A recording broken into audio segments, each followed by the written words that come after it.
So hello दोस्तों, कैसे हो आप लोग। आप सभी को स्वागत है एक और नए वीडियो पे। तो आज के वीडियो में हम कंपैरिजन करने वाले हैं इंडिया के कैपिटल सिटी दिल्ली से और नेपाल का कैपिटल सिटी काठमांडू से। तो आज का वीडियो बहुत ही ज़्यादा इंटरेस्टेड होने वाला है। तो चलिए वीडियो को बिना किसी देरी के शुरू करते हैं। तो सबसे पहले देखते हैं इंडिया की कैपिटल सिटी दिल्ली को।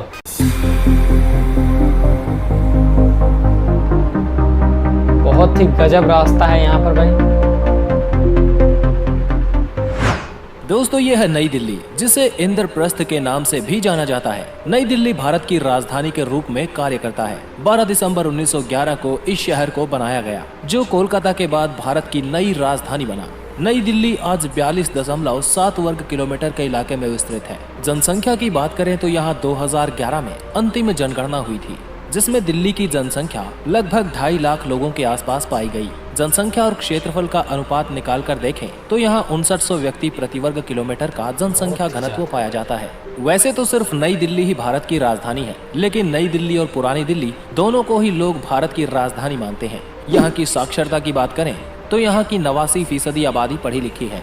भाषाओं की बात करें तो यहाँ सबसे ज्यादा हिंदी बोलने वाले लोग रहते हैं, लेकिन अंग्रेजी यहाँ की आधिकारिक भाषा है। इंस्टीट्यूशनल कामों में यहाँ इंग्लिश का ही प्रयोग किया जाता है। धर्म के आधार पर जनसंख्या के आंकड़े देखें तो यहाँ 89% के आसपास ही हिंदू धर्म को मानने वाले लोग रहते हैं। इसके बाद 4.5% मुस्लिम, 3% ईसाई और 2% के आसपास सिख धर्म को मानने वाले लोग रहते हैं। दिल्ली की अधिकांश कामकाजी हिंदू यहाँ पे तो बहुत ही ज्यादा है। सार्वजनिक प्रशासन, पेशेवर सेवाओं और विभिन्न सामुदायिक, व्यक्तिगत और सामाजिक सेवाओं में लगी हुई है। दरअसल कई सदियों से पुरानी दिल्ली उत्तरी भारत में एक प्रमुख व्यापारिक और वाणिज्यिक केंद्र रही है।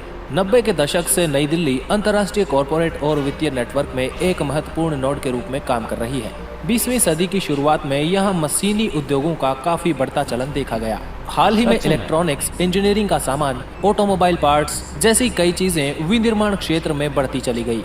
दिल्ली लंबे समय से हाथ की कारीगरी की वजह से भी जाना जाता है, जैसे हाथी के दांतों की नक्काशी और पेंटिंग। राष्ट्रीय राजधानी होने की वजह से यहाँ इंडस्ट्रीज, फाइनेंस, बैंकिंग और थोक व्यापार में काफी ज्यादा नाम कमाया है। ये शहर भारतीय रिजर्व बैंक और भारतीय स्टेट बैंक के कई संस्थानों का क्षेत्रीय कार्यालय मुख्यालय है। दिल्ली कई सारी बड़ी कंपनियों और स्टॉक एक्सचेंज का घर है। ये शहर लंबे समय से उत्तर भारत के अधिकांश हिस्सों के लिए एक प्रमुख वितरण केंद्र के रूप में काम करता रहा है, जिसमें व्यापार का एक बड़ा हिस्सा पुरानी दिल्ली क्षेत्र के भीतर से होता है। यहाँ पे अलग अलग सेक्टर्स में काफी सारी इंडस्ट्रीज हैं, जिनको फैसिलिटेट करने के लिए दिल्ली में ट्रांसपोर्ट की सुविधाएं काफी अच्छी हैं। नई दिल्ली में सड़कों का नेटवर्क बहुत ही ज्यादा अच्छा है। दिल्ली शहर सभी राज्यों और आसपास के बड़े बड़े शहरों से जुड़ा हुआ है। भारत के कुछ प्रमुख राष्ट्रीय राजमार्ग भी नई दिल्ली से होकर गुजरते हैं। नेशनल हाईवे नंबर 1 दिल्ली को अम्बाला से, नेशनल हाईवे 2 दिल्ली को कोलकाता से, नेशनल हाईवे नंबर 8 दिल्ली को मुंबई से और नेशनल हाईवे 24 दिल्ली को लखनऊ से जोड़ते हैं। नई दिल्ली में लगभग 2000 किलोमीटर के नेशनल हाईवेज मौजूद हैं।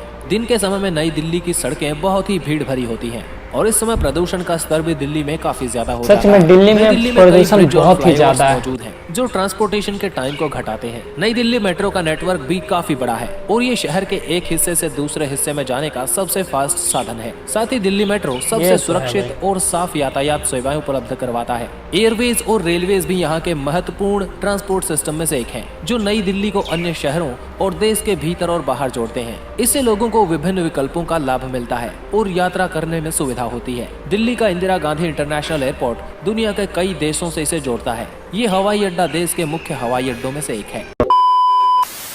तो फाइनली दोस्तों, यहाँ पे आ गया नेपाल का राजधानी शहर काठमांडू।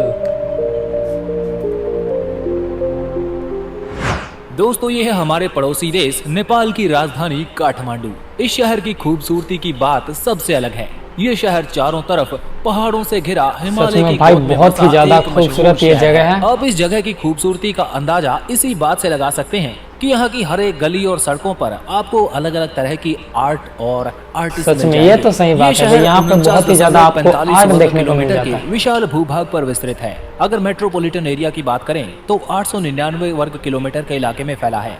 ये शहर पॉपुलेशन के मामले में नेपाल में पहले नंबर पर आता है। 2021 की जनगणना के अनुसार इस शहर में 8,56,767 लोग रहते हैं। यहाँ पे पॉपुलेशन है। इंडिया से भी जो दिल्ली है उससे भी ज्यादा यहाँ 17,103 व्यक्ति प्रति वर्ग किलोमीटर का जनसंख्या घनत्व यानी पॉपुलेशन डेंसिटी पाई जाती है। जो इसे काफी डेंस शहर बनाता है। यहाँ का स्ट्रीट फूड इतना लजीज है तो बहुत कि ही इसकी ज्यादा खुशबू से लाजवाब ही है। आपके मुंह में पानी आ जाएगा। सालों पहले दुनिया का सबसे बड़ा बिजनेस मेला इस जगह पर ही लगता था। सच में इस शहर को हिंदुओं का गौरव माना जाता है। ये शहर काफी खूबसूरत और अट्रैक्टिव होने के साथ साथ यहाँ के कल्चर, मंदिर और इमारतें हर साल दुनिया भर से लाखों की संख्या में लोगों को अपनी तरफ अट्रैक्ट करते हैं। बल्कि ये दुनिया का एकमात्र ऐसा शहर है जो धरती से लगभग 4500 फुट ऊपर बसा हुआ है। यहाँ का मौसम हमेशा ठंडा रहता है, लेकिन फिर भी इसे हजारों साल पुराना माना जाता है। और हिंदू धर्म के भी कई बड़े बड़े मंदिर आपको शहर में देखने को मिल जाएंगे। महादेव की नगरी के नाम से जाने जाने वाला काठमांडू फेमस पशुपतिनाथ मंदिर के नाम से भी जाना जाता है। दुनिया भर में कौन नहीं जानता है भाई, ये नेपाल का सबसे ज्यादा प्रसिद्ध मंदिर है। नेपाल का नहीं, ये पूरा दुनिया का ही सबसे प्रसिद्ध मंदिर। लेकिन माना जाता है किसी दौरान मंजूसुरी नाम का एक योद्धा यहाँ आकर तलवार से लेक के पानी से सांपों को बाहर निकाल दिया। यहाँ का इतिहास भी बहुत ही पुराना है। आपको जानकर हैरानी होगी कि यहाँ पर हजारों साल से लोग रहते हैं। यहाँ के लोगों को बहुत ही ज्ञानी समझा जाता है और काठमांडू में ज्यादातर लोग बौद्ध और हिंदू धर्म को मानते हैं। काठमांडू शहर काफी ऐतिहासिक है। दुनिया के कई देशों तक इस शहर से व्यापार किया जाता था।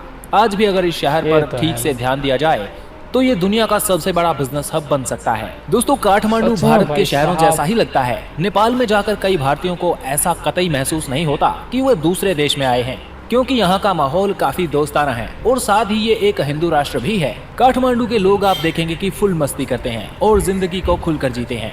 यहाँ रात का माहौल कमाल का होता है। काठमांडू में आपको रात में लोग रोड साइड पार्टी करते नजर आएंगे। इस शहर में काफी ठंड होती है, इसलिए रात में यहाँ लोग बोनफायर के पास बैठकर हाथ सेकते नजर आएंगे। साथ ही इस शहर में पीने के लिए एक से बढ़कर एक वाइन मिल जाती है।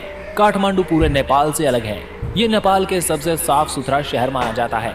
नेपाल में इतनी आपको सफाई नहीं मिलेगी, लेकिन यहाँ के लोग ज्यादातर होटल चलाते हैं। यहाँ की इकोनॉमी टूरिज्म से काफी ज्यादा अफेक्टेड होती है। बाहर से आने वाले लोग यहाँ से चीजें खरीदते हैं और इनकी इकोनॉमी में काफी ज्यादा पैसा आता है। काठमांडू के लोगों को रोमांस किंग के नाम से जाना जाता है, लेकिन यहाँ के 90% लोग अरेंज मैरिज ही करना पसंद करते हैं और दूल्हा दुल्हन आमतौर पर शादी के दिन से पहले एक दूसरे को नहीं मिलते। ये बात तो हम सबको पता है कि नेपाल में बौद्ध धर्म के अलावा हिंदू धर्म को भी काफी ज्यादा माना जाता है। खासकर यहाँ भगवान शिव के भक्तों की कोई कमी नहीं है।